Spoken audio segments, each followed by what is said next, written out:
भूया प्रवक्ष्यामि ज्ञानानां ज्ञानमुत्तमः।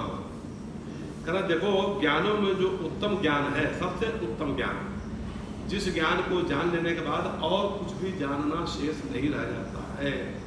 कहना परम, उस परम ज्ञान को भूया प्रवक्ष्यामि। भूया माने बोलते हैं ना, भूयो भूयो नमाम्य हम, बार बार।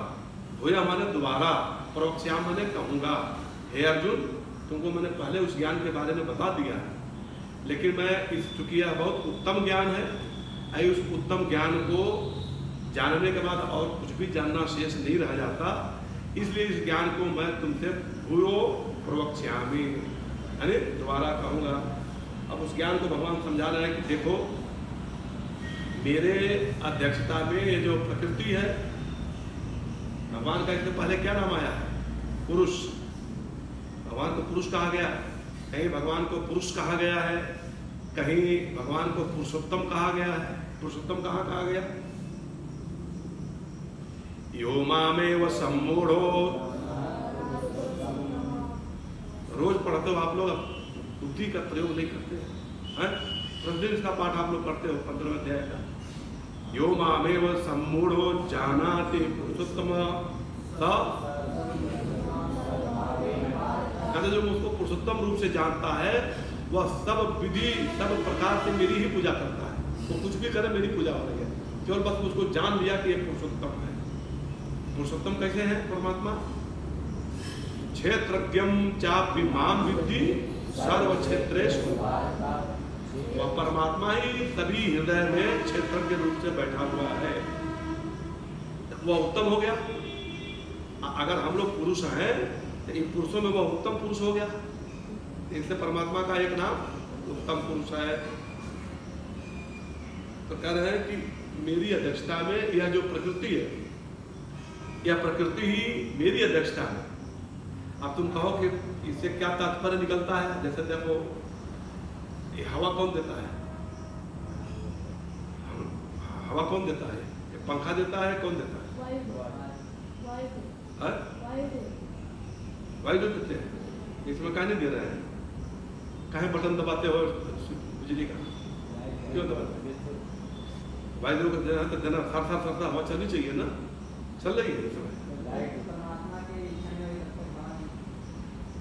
हवा तो पंखा ही देता है, लेकिन ये देने में तभी समर्थ होता है जब इसमें विद्युत का संचार हो, अर्थात विद्युत के रहने पर ही पंखा वायु हवा देने में समर्थ होती है ना। तो ठीक है, ही परमात्मा के होने से यह प्रकृति समस्त कार्य करती है। तो मूल कौन हुआ? परमात्मा।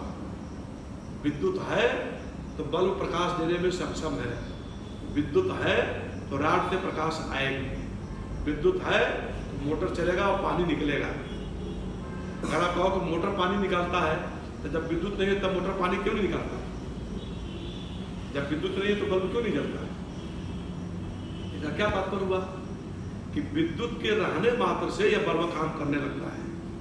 ठीक है, यही परमात्मा के होने मात्र से इस सारे संसार में अगर परमात्मा व्याप्त न रहे, अंतर्यामी भगवान न रहे, तो यह प्रकृति कुछ भी नहीं करती है ना। तो भगवान चौथे अध्याय में कहते हैं कि सर्व योनिषु कौन्तेय मूर्तया समोन्त्या, जितनी भी योनियां हैं उसमें यह जो जितनी भी मूर्तियां दिखाई दे रही हैं, तासाम ब्रह्म महद योनि, ये सब के सब मेरी जो महद योनि, मेरी जो महाकारण भूता रूपी है प्रकृति है, इससे उत्पन्न होती है। और मैं कहूँ बीज पिता, मैं इसको बीज डालने वाला पिता हूँ। पांचवें श्लोक को समझाते हैं कि यह जो प्रकृति है 3 गुणों वाली है। क्या है? कौन कौन से गुण है?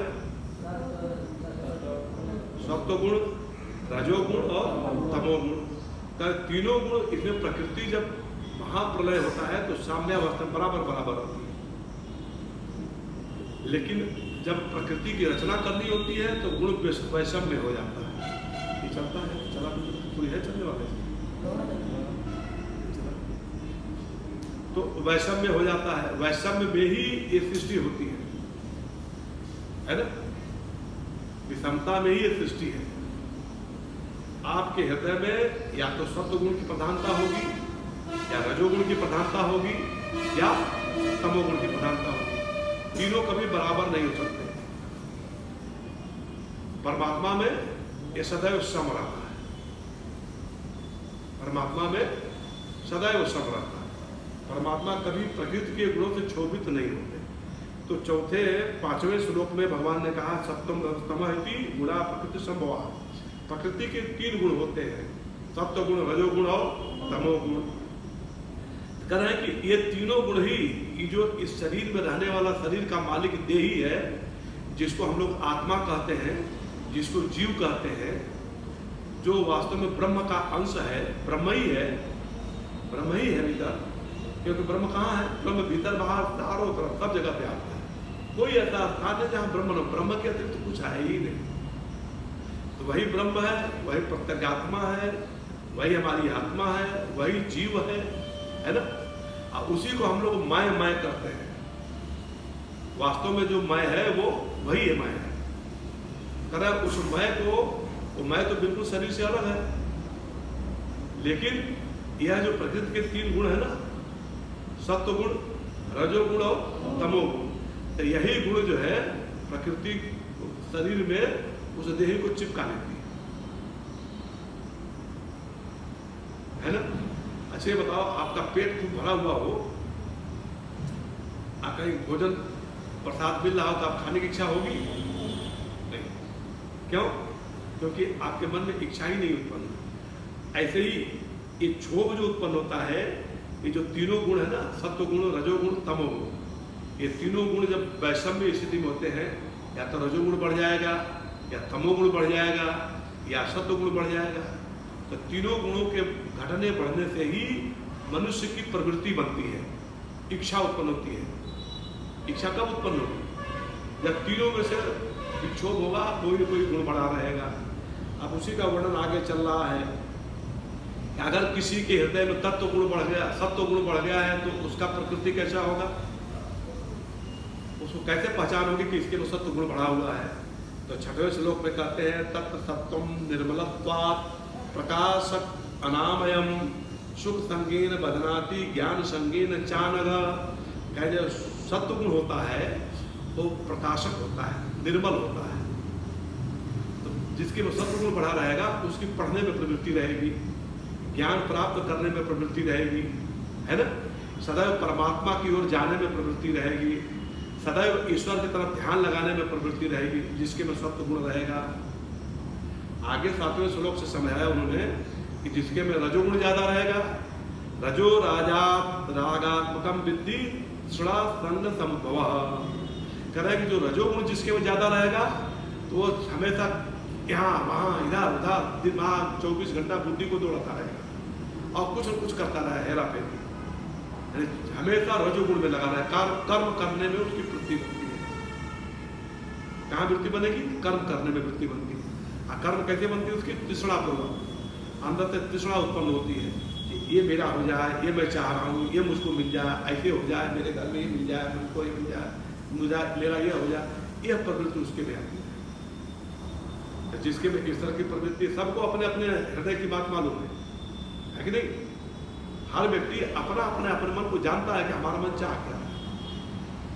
अगर किसी की ऐसी प्रवृत्ति होती है रागात्मक, द्वेषात्मक, किसी के प्रति राग है कि ये हमको मिल जाए, किसी के प्रति द्वेष है कि ये बहुत दुष्ट है, बेकार है, भाग जाए, किसी कहीं तृष्णा है कि ये चीज, ये बहुत बढ़िया चीज है, इसके पास कैसे उसको मिल जाए, है ना। यह जो चाहना अंदर की है, यह जो कामना है, यही कामना रजोगुण की प्रवृत्ति का द्योतक है। क्या है? रजोगुण का द्योतक है। 8वें श्लोक में भगवान ने समझा दिया तमः अज्ञानजम विद्धि मोहनम सर्वदेहिना। तमोगुण क्या है? वह अज्ञान का द्योतक है। कितनों पढ़ाएंगे गुरुजी, कुछ बुद्धि में घुसबे नहीं करेगा जो तमोगुणी होगा। उसके में मुख्यतः क्या रहेगा? प्रमाद, आलस्य, निद्रावी, तन निबधनाति। यह जो प्रकृति रूप शरीर है उसको क्या क्या आलस्य में डालती है। जब देखो जैसे ही गुरुजी भागवत कथा करेंगे बस निराने लगेगी। क्यों आयुष? हैं? वैसा तो 24 घंटा खूब बतियाएगा। जैसे ही गुरु जी ने कथा शुरू किया बस वैसे ही नींद आना शुरू हो जाएगी, है ना। तो क्या कहे, प्रमाद में आ जाता है, आलस्य उसको हरदम रहे छाया रहेगा, निद्रा हरदम सोने की निद्रा बनने में एकदम सुस्ती शरीर बने। तो जिसके में ऐसा दिखाई देता हो उसको मानना चाहिए कि वो क्या है, तमोगुण प्रधान है, उसके चित्त में तमोगुण की जाता है।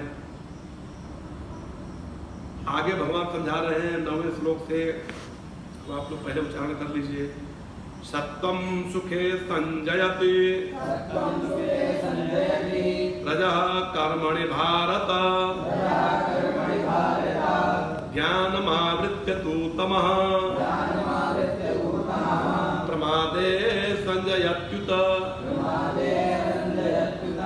कहते सत्वं सुखे संजयति संश्लेषयति रजः कर्माणि। भारत, यहाँ भारत संबोधन है, अर्जुन को संबोधित करते हुए भगवान कृष्ण कह रहे हैं कि हे भारत, हे अर्जुन, जो सत्व गुण होता है वो सुख में ले जाता है ना।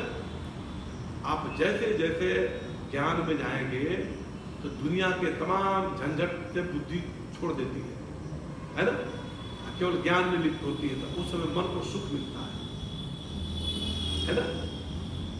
आप जब भगवान की स्तुति करते हैं तो केवल चित्त कहाँ रहता है, भगवान में।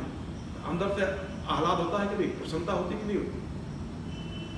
तो जिसका मन नहीं लगेगा, भले स्तुति हो रही है, कान खजवा रहे हैं, कान खोद रहे हैं, इधर ताक रहे हैं, उधर ताक रहे हैं, स्तुति रटे हैं, बुद्धि से बोल रहे हैं, उनको तो सुख का अनुभव नहीं होगा। लेकिन जिसने मन लगा करके भगवान की स्तुति किया, मन लगा करके आप विद्या पढ़ कर ज्ञान ले रहे हैं, तो आपके मन में एक अलग तरीके का सुख की अनुभूति होगी। कदा सप्तम सुखे संजयते, जो सत्व गुण है वो सुख की ओर ले आता है। इसलिए जिसको सुख चाहिए संसार में, सुख रुपए पैसे से नहीं होता, धन संपत्ति से नहीं होता। लोगों के घर में बहुत रुपया है, खाने पीने की सारी सामग्री पड़ी है, 10 बंगला है, गाड़ी घोड़ा, सब कमरों में एसी लगा हुआ है, रोज पति पत्नी में कला बना रहता है, बेटे बहू में कला बना रहता है, माँ बेटे में कला है, बहू और सास में कला है, घर के लोगों में एक मत नहीं है ना। जहां मन तृष्णा में आ जाता है वहां पे कभी सुख नहीं हो सकता। इसलिए हमेशा सत्व गुण को बढ़ाना चाहिए। और सत्व गुण बढ़ाने के लिए सत्व कैसे है बढ़ता है, सुखे संजयति सत्वम। ये क्या है, जैसे जैसे ज्ञान में आप ऊपर बढ़ेंगे वैसे वैसे अंदर से आपका सत्व गुण की वृद्धि होगी। रजः कर्मणि भारत, हे भारत, हे अर्जुन, जो रजोगुण है वो कर्म में लगाता है। मनुष्य ये कर ले, वो कर ले, वो कर ले, मेरे घर में ये हो जाए, मेरा ये हो जाए, मेरा ये घर बन जाए, मेरा 1 तल्ला हो गया, 2 तल्ला बन जाए, 2 तल्ला बन गया तो 3 तल्ला बन गया, तो यहाँ ये हो जाए तो वहाँ वो हो जाए, तो ऐसे हो जाए। तब मेरे पास मोटरसाइकिल है तो मोटरसाइकिल ले लिया, उसके बाद कुछ दिन आया था, उनके बाद इनके पास कार है, मेरे पास भी, हाँ एकदम कामना उसकी बढ़ती चली आएगी। कामना कैसे बढ़ती है, जस जस सुरसा बदन बढ़ावा तास दोन कपि रूप दिखा। सुरसा के मुख की तरह ये कामनाएं बढ़ती है, आप जितने ही उसके मुख में डालेंगे उतने और बड़ी हो जाएगी। आप कभी ये इसका पेट भरने वाला नहीं है। इसलिए मनुष्य को चाहिए कामनाओं को संकुचित करें, और संकुचित करते करते कामनाओं को छोड़ ही दे। जब कामनाओं को छोड़ देगा तो क्या हो जाएगा, संतोष आ जाएगा। और अपना शास्त्र क्या बताता है, संतोषम परमम सुखम। ठीक है, तो रजोगुण जो है मनुष्य को कर्म में लिप्त करता है। ज्ञानम आवृत तु तमः प्रमादे संयत। तमोगुण क्या करता है, प्रमाद में ले आता है। प्रमाद समझ रहे हैं ना, आप भूल जाएंगे, आपको आलस्य आएगा, आपको निद्रा आएगा, ये स्थूलता बनी रहेगी शरीर में, है ना। और ज्ञानम आवृत्य, और आपके ज्ञान को ढक लेता है। आपको जितना आपके बुद्धि में ज्ञान है तमोगुण उसको ढक देता है। आपका ज्ञान, जैसे गुरु जी पूछा कि श्लोक सुनाओ, अब भूल जाएंगे आप, ये तमोगुण की पहचान। सत्वगुण रहेगा जिसका में, अगर श्लोक नहीं भी याद है तो जैसे गुरु जी पूछेंगे तो झट से उसको याद है ना। झर झर झर झर बुद्धि से अपने आप निकलना शुरू हो जाता है। तुरीयं तमः पारमाद्वैतहीनं प्रपद्ये परं पावनं द्वैतहीनं अजं शाश्वतं कारणं कारणानां शिवं केवलं। तब क्या होगा? श्लोक चाहे ऊपर से पढ़िए, चाहे बीच से शुरू करिए, चाहे नीचे शुरू करिए, ध्यान से चक्र घूमने लगे। इस तरह से 8वें अध्याय तक 9वें अध्याय में समझा दिया कि जिसके में तमोगुण ज्यादा रहता है उसका ज्ञान ढक जाता है ना। जिसके में रजोगुण रहेगा उसका कर्म में प्रवृत्ति बनी रहेगी, और जिसके में सत्वगुण रहता है उसकी सुख में प्रवृत्ति रहेगी, हमेशा ज्ञान में प्रवृत्ति बनी रहेगी। 10वें श्लोक में भगवान समझाते हैं रजस्तमश्चाभिभूय सत्वं भवति भारत, रजः सत्वं तमश्चैव तमः सत्वं रजस्तथा। यह बात आप लोगों को समझ में आ गई कि प्रत्येक मनुष्य के भीतर जो प्रकृति है वो 3 तरह के, उसमें 3 गुण है, सत्व गुण है, रजोगुण है और तमोगुण है ना। जब आप सो जाते हैं तो उसमें तमोगुण की प्रधानता हो जाती है, ठीक है ना। आज जिस समय आप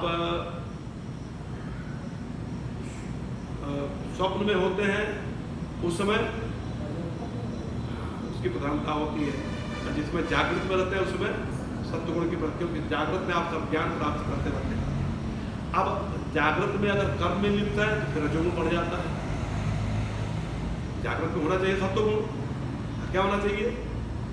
हमारा शास्त्र कहता है कि ब्राह्मण बालक आप हैं, प्रातः काल उठ करके गुरु जी की वंदना करनी चाहिए, भगवान की वंदना करनी चाहिए, इसके पश्चात संध्या वंदन करना चाहिए, ईश्वर भजन करना चाहिए, वेद पढ़ना चाहिए, और वेद पाठ के बाद जो कुछ भी मिल जाए उसको ग्रहण करके थोड़ा विश्राम करके फिर वेद पाठ करना चाहिए, फिर सायंकाल में अपना कुछ कर्म करके और स्नान आदि करके फिर संध्या वंदन करना चाहिए, फिर ईश्वर का भजन करना चाहिए, सो जाना चाहिए। इतने पूरी प्रक्रिया में आप देखो दिन भर क्या किया हमने, या तो वेद पढ़ा या अपने भोजन से संबंधित कर्म किया। हम जहाँ रहते हैं वहाँ झाड़ू पोछा लगा लिया, हमने रोटी दाल की व्यवस्था बना कर अपना चूल्हे पर जाकर 2 रोटी बना कर खा लिया, है ना। स्नान ध्यान कर लिया, संध्या वंदन कर लिया, भगवान का भजन किया, फिर वेद पढ़ा। ये पूरा का पूरा ज्ञानात्मक सत्वगुण का कार्य है। ब्राह्मण के लिए इसी का वर्णन किया गया है कि सत्वगुण का कार्य ब्राह्मण को करना चाहिए, है ना। अब कह रहे हैं कि जब हमारे हृदय में 3 गुण है, सत्वगुण भी है, रजोगुण है, तमोगुण है, तो सबकी प्रकृति अलग अलग। प्रकाशम उपजायते ज्ञानम यदा तदा विद्यात् विवृद्धम सत्वमित्युत। देखो आपके पास कोई चीज, इसमें कितने द्वार हैं? 9 कहे हैं?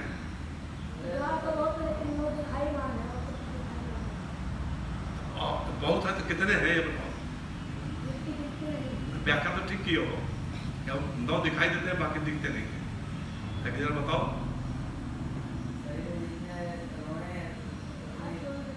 नहीं, रोए से नहीं लिया जाए। कहीं कहाँ पड़े हो?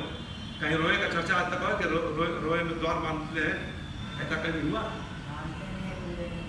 लेकिन क्या अपने बुद्धि से प्रयोग करोगे?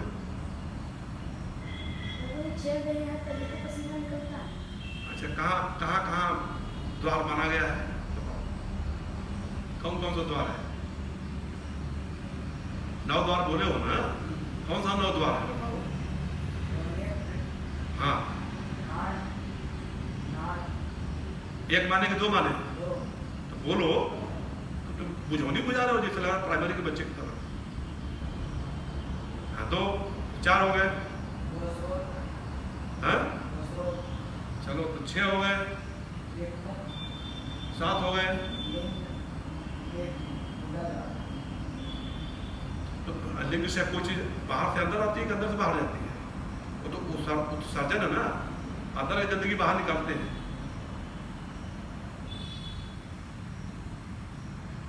खुदा द्वार भी अंदर की गंदगी बाहर निकालते हैं। द्वार का मतलब बाहर से अंदर, अंदर से बाहर दोनों होता हो तब ना। आंख को अगर लिया गया, आंख में से कीचड़ भी बाहर जाता है, अब बाहर का रूप अंदर आता है। नाक से गंदगी बाहर निकलती है, बाहर का भी अंदर आता है। मुख से भी अंदर से बाहर गंदगी जाती है, बाहर का भी सब भीतर आता है स्वाद। कान से गंदगी बाहर निकलती है, बाहर से अंदर भी आता है। तो इसको द्वार तो मान सकते हैं। द्वार की परिभाषा क्या है? द्वार से बाहर से अंदर जा सकते हैं और अंदर से बाहर आ सकते हैं। तो खुदा और लिंग में तो आप बाहर से अंदर कोई चीज ले सकते हैं क्या? नहीं ले सकते। उसको द्वार की संज्ञा नहीं कहेंगे, क्यों?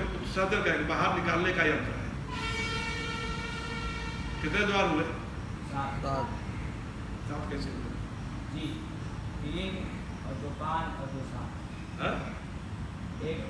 एक मुख, हाँ 2 ये नाक, हाँ 7 हो गए। 2 ये 7 हो गए। एक माना जाता है नाभि। क्या माना जाता है? नाभि। और एक माना जाता है सहस्रार, जो यहाँ पे है, सहस्रार। तो सहस्रार को क्यों माना जाता है? वह जो परमात्मा है इसी से प्रवेश करता है अंदर। अगर हमारा मन शुद्ध होकर के हम जब शरीर छोड़ते हैं, फिर उसी रास्ते से बाहर निकल के चला जाता है। इसलिए आने या जाने दोनों का द्वार बन जाता है। ठीक है? कोई जो है त्वचा को भी मानते हैं कि त्वचा से पसीना तो निकलता ही है।